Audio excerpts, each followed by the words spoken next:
quelque chose qui évolue constamment dans le temps. À chaque instant, il y a une nouvelle valeur du signal.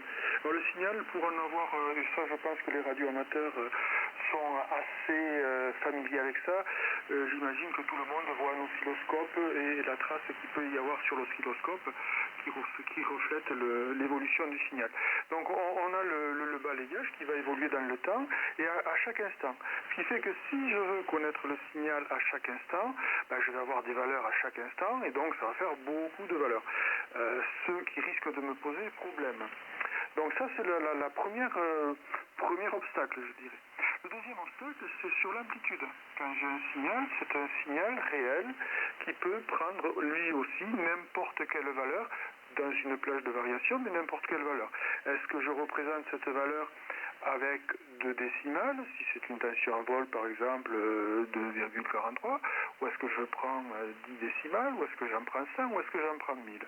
Donc là aussi j'ai un problème de représentation qui fait que je vais avoir à faire un choix. J'en étais resté là la dernière fois. J'avais dit quand même, ok pour numériser le signal, mais il va falloir que ce signal numérique ressemble au signal analogique. Si une fois numérisé, mon signal numérique n'a rien à voir avec l'analogique, ça a vraiment peu d'intérêt, et donc je ne vais pas pouvoir l'utiliser pour étudier le signal analogique, parce que n'oublions pas quand même que c'est lui qui fait référence, le signal analogique, et que la numérisation est là pour faciliter l'étude ou le stockage de ce signal. Alors, une petite remarque, vous savez que je suis un peu tatillon et on entend souvent parler de signaux digitaux, tout ça. En fait, c'est un anglicisme. Traduire un signal, en fait, digital signal, le traduire par signal digital, c'est un anglicisme et ce n'est pas, ce n'est pas à faire. Digital signal, c'est signal numérique. Et si je regarde un peu le français, dans le dictionnaire, on trouve la digitale, qui est une plante, ou les empreintes digitales. Alors les empreintes digitales viennent du latin digitalis, de la grosseur d'un doigt, mais rien qui fasse référence au comptage. Hein, bon, on peut toujours dire je vais compter avec les doigts, mais c'est incorrectement traduit que de parler de signal digital. Ceci dit, c'est rentré dans les mœurs, et si vous dites ça, tout le monde vous comprendra. Voilà, la remarque est faite. Une notion fondamentale aussi pour pouvoir parler de signaux numériques est de maîtriser la notion de spectre. Alors je ne ferai pas l'affront aux radioamateurs de leur expliquer qu'est-ce que c'est qu'un spectre. Je pense que je vais l'expliquer, mais je pense que tout le monde sait ce que c'est, et je vais juste remettre en reparler pour qu'on soit d'accord avec le vocabulaire et les notions, mais un radioamateur travaille naturellement avec les fréquences puisqu'il émet sur certaines fréquences et donc il sait ce qu'est une fréquence. Donc je parlais tout à l'heure d'oscilloscope. Quand je branche mon oscilloscope aux bornes de je ne sais quoi, j'ai mon signal qui évolue et j'ai ce que l'on appelle la représentation temporelle, c'est-à-dire l'évolution du signal dans le temps. Et donc je vois mon signal évoluer tranquillement. Il y a une représentation équivalente qui est fort utile, c'est la représentation fréquentielle, c'est-à-dire non plus l'évolution du signal dans le temps, mais la composition du signal en fonction des fréquences. C'est-à-dire que tous nos signaux peuvent être décomposés en fait en fonction de la fréquence. Il y a un outil mathématique qui permet ça. Alors rassurez-vous, je ne vais pas rentrer trop dans le détail, mais c'est ce qu'on appelle la transformée de Fourier. Fourier est un mathématicien qui a fait beaucoup de choses, notamment la transformée de Fourier, et en fait on accède à ce que l'on appelle le spectre de puissance en calculant la transformée de Fourier et en prenant son module. On peut le faire de façon calculatoire à la main ou numériquement, et c'est un peu pour ça que j'en parle. Donc si j'échantillonne mon signal, si je numérise mon signal, je peux calculer son spectre de puissance et j'ai ma représentation fréquentielle. Alors pour qu'on soit tous d'accord avec ce que c'est que la notion de spectre, j'ai pris un cas relativement simple. J'ai pris un diapason qui joue le La, troisième octave, 440 Hz. Donc si vous avez le document, il y a une figure. Si vous ne l'avez pas, c'est pas très grave. Vous imaginez une sinusoïde, c'est-à-dire un signal qui varie dans le temps périodiquement, avec une période de 2,3 millisecondes qui correspond à l'inverse de la fréquence, c'est-à-dire l'inverse des 440 Hz. Ça s'arrête là pour la représentation fréquentielle, mais si je calcule la représentation temporelle, par contre, mais si je calcule la représentation fréquentielle, je vais trouver quelque chose qui est une seule raie, c'est-à-dire une raie à la fréquence 440 Hz. Et cette représentation fréquentielle, elle est très parlante. Elle me dit, mon signal que je suis en train d'écouter là, il n'a de l'énergie qu'à la fréquence 440 Hz. C'est-à-dire que c'est un signal pur qui contient qu'une seule fréquence. C'est un peu ce que l'on fait quand on fait nos émissions. Quand nous travaillons pour l'instant sur 3673, toute l'information du signal est, alors pas tout à fait centrée, mais se positionne sur cette fréquence-là, et l'émetteur, s'il est bien fait, laisse tout le reste du spectre libre et n'intervient qu'à cette fréquence-là. Alors pour pouvoir aller plus loin dans ma description, j'ai pris le Fa. Alors je suis un musicien exécrable et le Fa c'est 698 Hz, et ce qui fait que ça donne une période de 1,43 millisecondes. Donc en dessous, j'ai dessiné une sinusoïde à la fréquence 698 Hz, et donc la seule différence, alors si il y a deux différences, il y a une différence un peu d'amplitude dans l'exemple, mais la seule différence c'est la période, c'est-à-dire que mon signal se répète identique à lui-même tous les 1,4 millisecondes. Bon, l'amplitude a changé un peu, l'arrêt, alors j'en reparlerai. Si je fais la transformation de la représentation fréquentielle vers de la représentation temporelle vers la représentation fréquentielle, je vais avoir une raie, mais cette fois-ci, la raie est à 698 Hz, et c'est vrai que l'amplitude est un peu moindre parce que j'ai pris une sinusoïde d'amplitude plus faible. Mais voyez que cette représentation temporelle est toujours, fidèle au contenu fréquentiel. Et si je fais la somme, le La plus le Fa, j'ai un signal en temps. Alors faites attention, c'est une illustration que j'ai récupérée, c'est pas tout à fait ce que ça devrait donner, mais enfin j'ai quelque chose qui est plus très caractéristique. J'ai un signal qui évolue dans le temps sans trop savoir ce qu'il contient. Par contre, mon analyse fréquentielle, si je la fais, elle va être elle va permettre de décrire très correctement le signal, à savoir, j'ai une fréquence à 440 Hz avec l'amplitude de l'arrêt qui correspond à la puissance de mon signal à 440 Hz, plus une raie à 698 Hz qui correspond dont l'amplitude correspond à la puissance de mon Fa. Et donc vous voyez que cette analyse fréquentielle, elle est très informative dans ce cas-là, puisque temporellement je vois plus grand-chose, alors que fréquentiellement, je vois ce que je veux. Pour les radioamateurs, c'est très important, puisque quand on fait une émission, je parlais tout à l'heure de 3673 Hz, fréquence sur laquelle nous sommes en LSD, donc nous occupons une bande de fréquence qui va de 3670 à 3660 Hz, et normalement, nous ne devons pas déborder même un peu moins, de ces 3 kHz. Voilà, donc j'espère que la notion de spectre est acquise pour tout le monde, puisque je vais m'appuyer sur ça dans la suite de la description. Je reviens à ce que je disais sur la numérisation des signaux. Il va falloir que je trouve une représentation de mon signal avec un nombre fini, avec un nombre fini de valeurs. Donc, je vais pour ça être obligé de faire des arrondis. Alors, j'ai pensé à une image qui me plaît bien. Imaginez une clôture sur laquelle il y a des piquets, et on va considérer que la tension, en fait, c'est vous qui marchez contre la clôture, et votre position correspond à la tension. L'étape de quantification, elle reviendrait en quelque sorte à dire je suis au niveau du piquet numéro tant, ou je suis juste avant le piquet numéro tant. Donc vous voyez qu'entre deux piquets, vous pouvez être n'importe où, vous allez dire je suis juste avant le piquet numéro tant, ou juste après le piquet d'avant.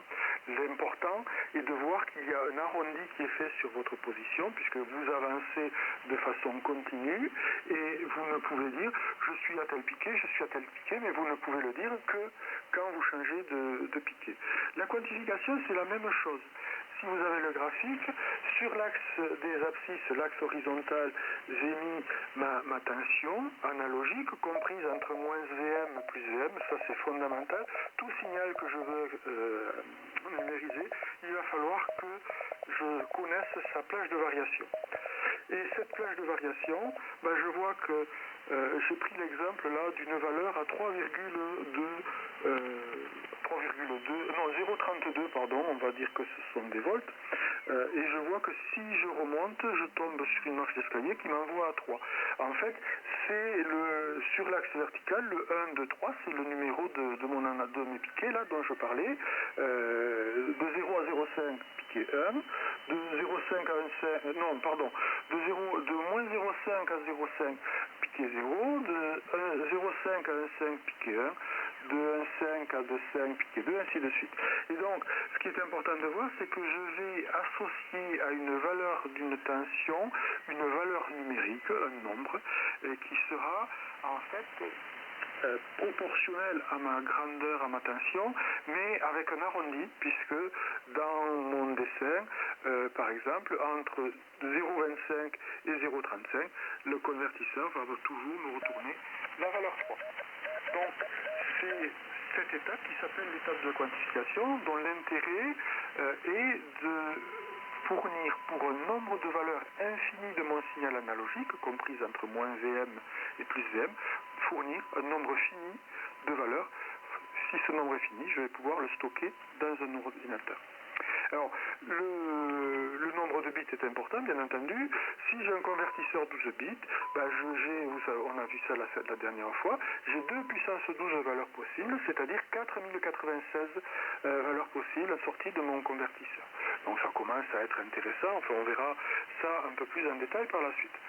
J'ai fait une représentation, alors là par contre si vous ne l'avez pas c'est un peu plus difficile pour comprendre, mais il y a un signal continu qui évolue un peu bizarrement, et sa version quantifiée, on voit que le signal est arrondi, c'est-à-dire que, imaginez quelque chose qui monte dans le temps, ça va être arrondi par des marches d'escalier, c'est-à-dire que je passe de piqué en piqué, et donc j'ai cette espèce de signal à marche d'escalier qui est mon signal quantifié. Alors là, le graphique est à but pédagogique, les marches d'escalier sont très importantes, j'en ai pas parlé, hein.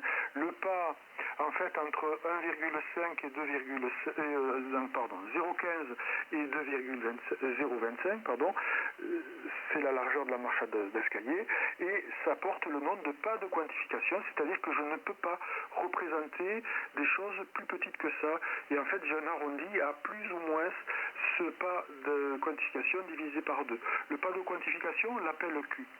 Donc, si je reviens à mon graphique de dessous, j'ai des marges d'escalier d'amplitude Q qui est le pas de quantification, et donc je vois que je suis passé de quelque chose qui était en continu à ce signal à marge d'escalier, et on considère en fait le graphique de dessous, c'est la différence entre le signal continu et mon signal à marge d'escalier.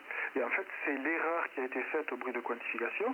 Alors, elle n'est pas très grande, elle est comprise entre Q sur 2 et moins Q sur 2, donc c'est le pas de quantification, et généralement on considère cette erreur de quantification comme un bruit, c'est-à-dire que on représente ça en disant j'observe le signal continu, mais malgré moi se rajoute l'erreur ou le bruit de quantification qui m'amène au signal à marge d'escalier.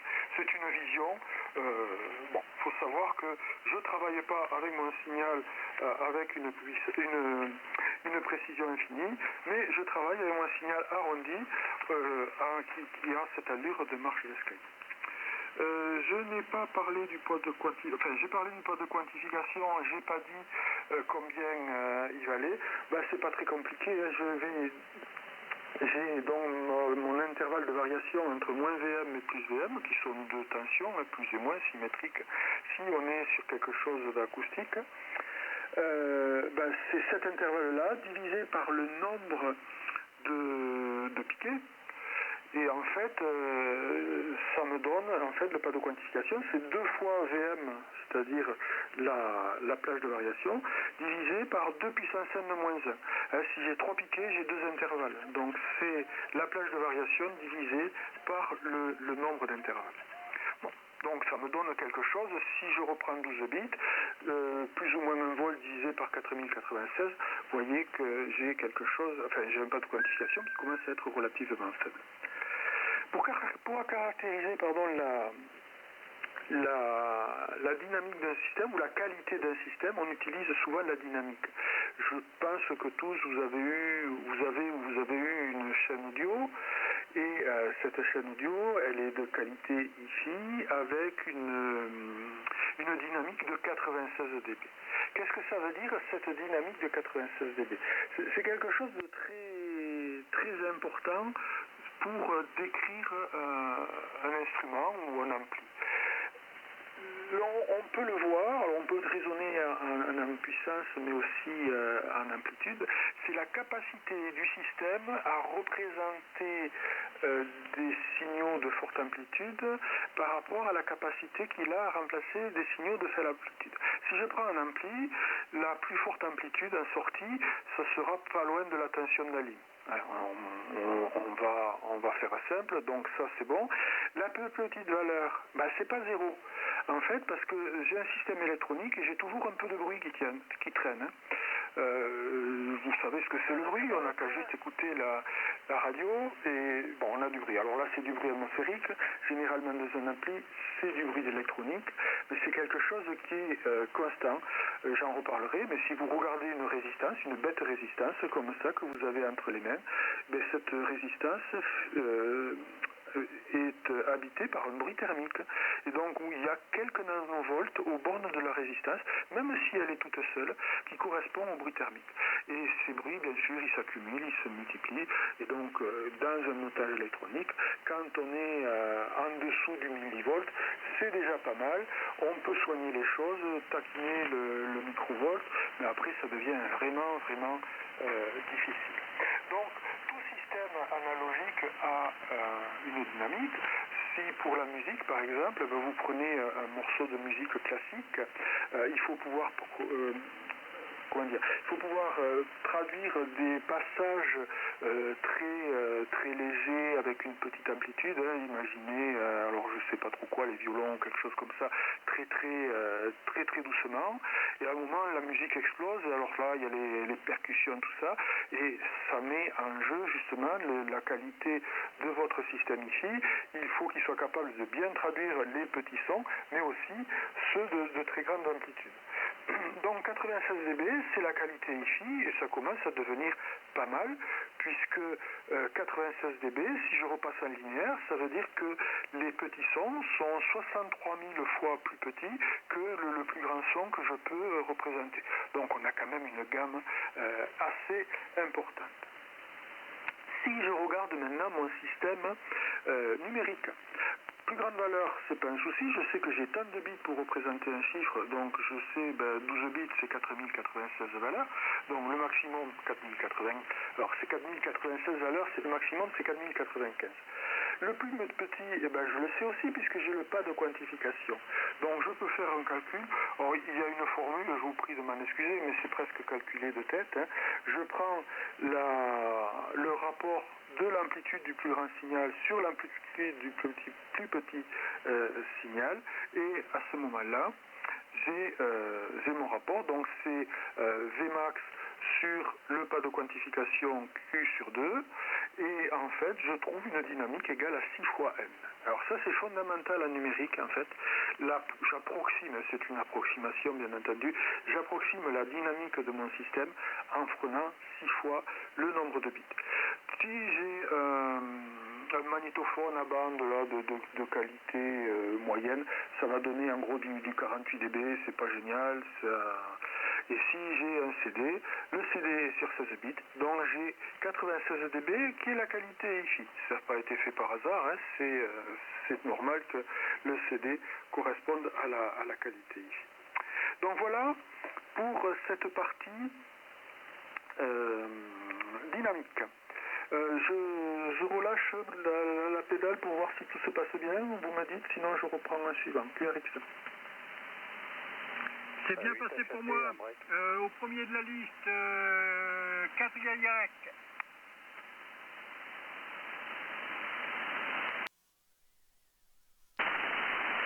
C'est bon pour Nicolas, 5 DBX. Très bien, pas de problème.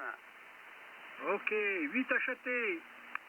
Oui, 8 achetés, pas de problème. Mais là, je suis obligé de vous quitter. Hein. J'ai un rendez-vous urgent à 18h, donc je m'excuse, mais je vais vous lâcher. Hein. C'était très bien, Jean-François. 73 à tous, 8 achetés. Ok, merci Jean. Bien 73 à toi et à demain donc pour le QSO C double. 8 BMQ.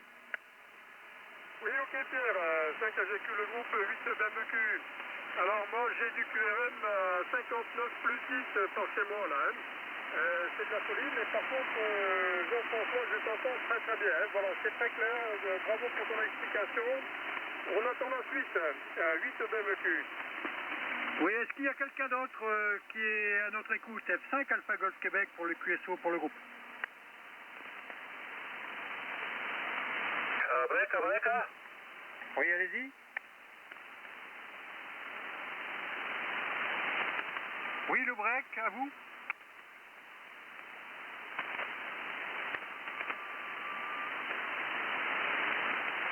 Bon, Jean-François, à toi. Ok, F4IX qui reprend. Donc voilà, cette caractéristique-là de 6 fois le nombre de bits, elle est importante puisque je vais juger la qualité de mon dispositif avec ça. Donc vous l'avez compris, si je veux faire de la hi-fi, il faut que je sois au moins avec 16 bits. Vous verrez que dans des dispositifs de lecteur CD, tout ça, on vous parle de 24 bits, tout ça. Bon, je ne dirais pas c'est commercial, mais presque, parce que quand je vais travailler avec un convertisseur 24 bits, je vais avoir besoin d'une électronique vraiment pointue. La preuve en est, c'est que nos SDR, là, ils travaillent sur 20, 21 bits, des fois, je ne sais pas trop, mais on peut en trouver à 22, mais jusqu'à présent, j'ai pas trouvé 24 bits. Ça veut dire que c'est très difficile d'avoir une électronique qui soit soignée à ce niveau-là. Il faudrait poser la question à Edgar qui baigne là-dedans.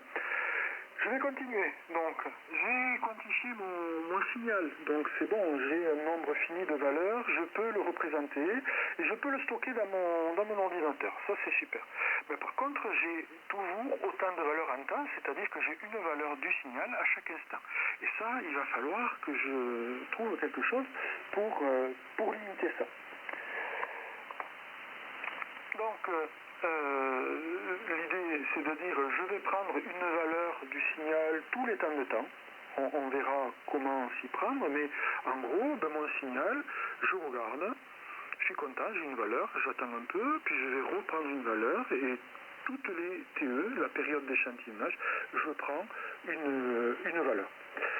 Si, en fait, la fréquence est l'inverse du temps, donc que je sois avec une période d'échantillonnage TE, ou avec une fréquence FE, fréquence d'échantillonnage, qui est égale à l'inverse de TE, c'est la même chose.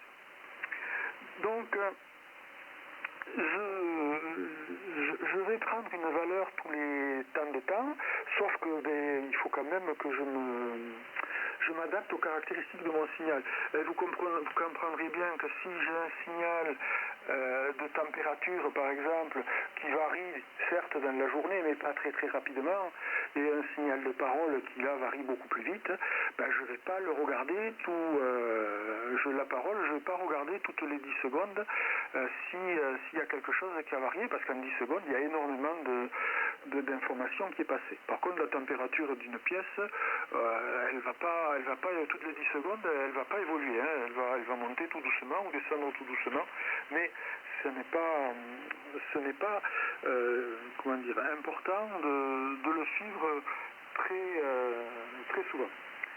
Alors, si je regarde la théorie, on peut la modéliser, tout ça, on s'aperçoit qu'en fait, l'effet de l'échantillonnage a pour effet de périodiser le spectre. Alors, qu'est-ce que ça veut dire? Je vous parlais tout à l'heure du spectre en disant c'est l'occupation du signal en fréquence. Cette occupation en fréquence-là, le fait de l'échantillonner, va faire que ce spectre, je vais le retrouver autour de FE, autour de 2 FE, autour de 3 FE. Je ne parle pas des fréquences négatives parce que c'est comment dire, c'est un truc de mathématicien, donc ça ne nous intéresse pas dans ce cadre-là, mais il faudrait parler de ces fréquences négatives, mais ça n'a pas d'intérêt dans notre exposé. Donc, imaginez-moi là, je l'échantillonne, ben, je vais trouver, alors si j'échantillonne à 1 kg, je vais trouver une raie à 440 Hz, je vais en trouver une à 1 kg plus 440, accessoirement 1 kg moins 440, mais je ne vais pas m'attarder là-dessus, je vais la trouver tous les kilohertz, parce que j'ai échantillonné à 1 kHz. Donc, c'est pas très très gênant si je sais ce à quoi je m'attends. Par contre, ce qui est gênant, rappelez-vous au début, j'ai dit je veux un signal numérique, mais je veux qu'il ait la même information que mon signal analogique. Et donc, si je ne prends pas garde de ma fréquence d'échantillonnage, je vais avoir une espèce de recouvrement du spectre de base autour de FE, autour de 2 FE. Si l'excursion en fréquence sur mon spectre de base est supérieure à FE sur 2, je vais avoir ce qu'on appelle un recouvrement, ou encore on donne le nom de repliement spectral. C'est-à-dire que physiquement, si j'ai une raie en fréquence qui augmente, j'ai une sinusoïde, alors elle est à 500 Hz, j'ai une raie à 500, je monte, j'arrive à la fréquence d'échantillonnage sur 2, et là je monte encore, et en fait, dans mon signal numérique, je vais avoir l'impression que la fréquence diminue, et ceci c'est dû au fait que j'ai ma fréquence du signal analogique au-delà de la fréquence d'échantillonnage sur 2. Alors c'est un peu compliqué peut-être à percevoir comme ça, mais en gros il y a une règle incontournable pour échantillonner un signal. Il faut que la fréquence d'échantillonnage soit 2 fois plus élevée que la fréquence maximale du signal. C'est le théorème de Shannon ou de Nyquist. Ils ont trouvé ça à peu près en même temps. Donc selon les pays, en France on parlerait plutôt de Shannon, aux États-Unis on parlerait plutôt de Nyquist. Mais c'est une règle, si je veux que mon signal numérique contienne la même information que le signal analogique, il faut que je respecte le théorème de Shannon qui dit que la fréquence doit être au moins 2 fois supérieure à la fréquence maximale de mon signal. Ça nous donne les clés pour faire l'échantillonnage. J'échantillonne mon signal, ou je numérise mon signal, et je veille à ce qu'il n'y ait pas de fréquence supérieure à F sur 2. Alors ça c'est pas très compliqué, je mets un filtre passe bas, et il va éliminer tout ce qui est supérieur à F sur 2. Ce filtre s'appelle un filtre anti-repliement. En fait. Et là, il me garantit que je n'ai pas de fréquence supérieure à F sur 2. Alors, c'est pas tout à fait vrai parce que on n'a pas de filtre idéal, donc ils ont une atténuation, ils ont une atténuation qui varie en fonction de la fréquence, pas généralement, pour un second ordre, c'est moins 20 dB par décadre. Il y a des filtres plus complexes, mais ils vont avoir un temps pour passer de la bande passante, c'est-à-dire la bande qui laisse passer le signal, à la bande coupée, la bande qui enlève le signal. Il y a une bande dite de transition où c'est un peu entre les deux. Donc, si je reprends mon CD-ROM, là, la fréquence d'échantillonnage, c'est 44 100 Hz. Alors, cette fréquence est un peu bizarre. Pourquoi 4400 ? Elle remonte à assez longtemps. C'est Sony qui utilisait ça dans les années 70. Et lors de la création du CD, ça n'a pas été remis en cause. Donc, le 44 100 a été repris. Ce qui fait que ça fait une fréquence théorique de 22 kHz, ou 22 050 Hz, qui couvre largement le spectre auditif. Le spectre auditif, pour un jeune comme Nicolas, c'est 20 Hz, 20 kg, et plus on va en âge, plus ce spectre diminue. Moi, je dois être plutôt à des fréquences maximales de 14-15 kg, et plus on continue, et plus ça baisse. Et bon, les médecins ne s'inquiètent pas trop, puisque quand vous faites un audiogramme, c'est plutôt, ils vont voir jusqu'à 8-9 kHz, pas plus. En fait, il faut savoir que la perception de ces fréquences-là, c'est un héritage que l'on a du passé, où il était important d'entendre les sons de danger, et si on les entendait pas, on se faisait manger. Donc il était important d'avoir l'ouïe fine. Voilà. Donc cette cette fréquence d'échantillonnage de 44 100, c'est parfait, ça permet d'avoir des signaux nickel. Il faut savoir que les studios d'enregistrement, alors là je n'aurai pas de position personnelle, mais il y en a qui enregistrent sur 48 kg. Enfin, les studios pro, c'est 24 bits, 48 kg. 24 bits, donc je vous ai dit que c'est vraiment très difficile à tenir, donc c'était vraiment la limite maximale, et 48 kg, ça satisfait parfaitement le spectre, puisque on peut être à 20, plus, c'est 24 normalement, et donc, bon, comme il y a une bande de transition, on peut dire on prend un peu de marge. Mais il faut savoir qu'il y a des studios qui enregistrent à 96 kHz, voire à 192. Là, je me pose des questions quant à l'intérêt, puisque si je double la fréquence d'échantillonnage, je double le volume de données. Et donc, plus je vais monter haut en fréquence, plus je vais avoir des données à stocker pour quelque chose que je ne perçois pas. Parce que je ne suis pas une chauve-souris, donc les 20 kHz, je ne les perçois pas. Les chauves-souris, en fait, elles ont des cris qui sont au-delà qui peuvent aller de 20 kg à relativement haut, mais bon, 40-45 kHz. Et donc, ça sert à rien, sauf pour faire de la musique pour les chauves-souris. Je ne parlerai pas des studios qui enregistrent sur 30 bits. 30 bits, si je suis entre plus ou moins 1 volt, c'est 2 divisé par 2 puissance 32, ça vous ramène à des grandeurs d'ordre du nanovolt, même en dessous du nanovolt, et je vous disais qu'une résistance, en la regardant comme ça, à ces bornes, vous avez déjà des bruits supérieurs au nanovolt. Donc, j'émets quelques doutes sur la nécessité de ceci. Ceci dit, je ne suis pas ingénieur du son, donc je ne peux pas trop trancher.